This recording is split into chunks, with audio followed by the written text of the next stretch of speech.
estudio de prevención primaria. El inicial de prevención primaria, que es el estudio multicéntrico que inicia todo este proceso de análisis, es el MADIT-1, donde compara pacientes con falla cardíaca, 60% están en falla cardíaca, menos de 30% fracción de eyección, y compara tratamiento convencional con ICD, donde se ve una P muy significativa en cuanto a la prevención de muerte súbita. El MADIT-2, perdón, este grupo de pacientes tenían historia de taquicardia, pero no provocada, no inducida. El MADIT-2 son pacientes que no tienen ninguna historia, simple y sencillamente tienen falla cardíaca, tienen fracción de eyección de menos de 30% y compara nuevamente este tipo de tratamiento y una P bastante significativa. Estos estudios que siguen aquí, este es un estudio de pacientes isquémicos que al ser sometidos a la revascularización se les pone en dos grupos, a unos sí, a otros no, el ICD. Una vez que se sigue a 3 años, a una distancia de tiempo, se ve que no hay significación entre el que le pusieron ICD y el que no le pusieron. La conducta o el criterio que usaron fue que la fracción de eyección era muy pobre.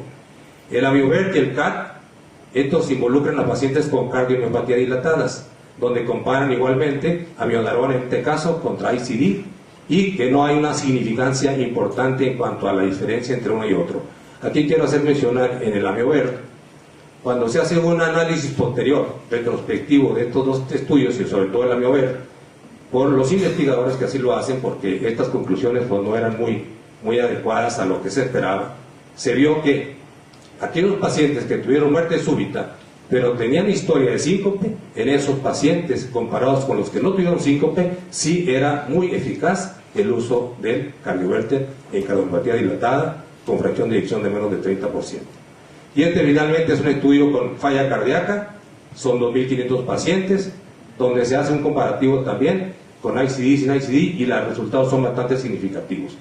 Y en los AVID, que es el secundario, pacientes que tienen historia de síncope, pacientes que tienen historia de fibrilación ventricular, taquicardia ventricular, 1.016 pacientes, agrupados en dos grupos de sotalol amiodarona. Aquí vale la pena mencionar que el grupo sotalol se perdió porque eran los menores y finalmente se dieron al plazo de amiodarona, y los resultados no son de todo malos, pero tampoco son muy buenos.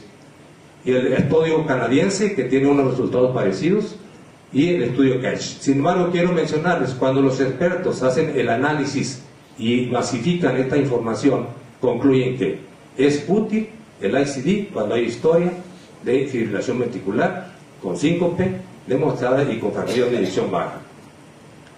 Aquí están demostradas gráficamente parte de estos estudios que ya mencionamos, donde se hace la separación de las curvas. Este es el que corresponde al grupo que durante la cirugía le ponen ICD a los dos, y claro que no hay diferencia.